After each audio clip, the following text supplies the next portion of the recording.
Ciao a tutti! Evitare formule o formattazioni indesiderate su Excel è veramente molto semplice. Vi faccio vedere un breve esempio. Facciamo finta di voler scrivere 007, il numero di James Bond. 007. Se io do invio, i primi 0 scompaiono perché il foglio di calcolo lo legge come un numero, quindi se metto degli 0 davanti a un numero intero, per lui quegli 0 non esistono.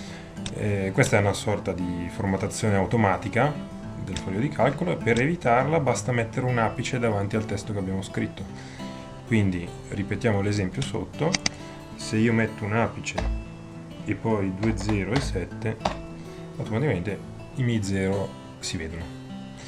Il foglio di calcolo ci segnala questa cella con un avviso, numero memorizzato come testo, perché se mettiamo l'apice disattiviamo la formattazione automatica come numero e quindi il contenuto di questa cella viene memorizzato come testo.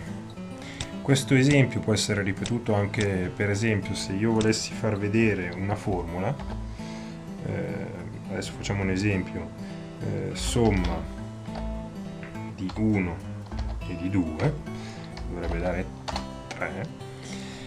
3. Se volessi far vedere la formula, perché magari la sto spiegando in un foglio, anche in questo caso basta mettere l'apice, scrivere la mia bella formula 1, 2. A quel punto la formula viene bloccata, viene impedita e compare come se fosse un normalissimo testo. Tutto qua, molto semplice.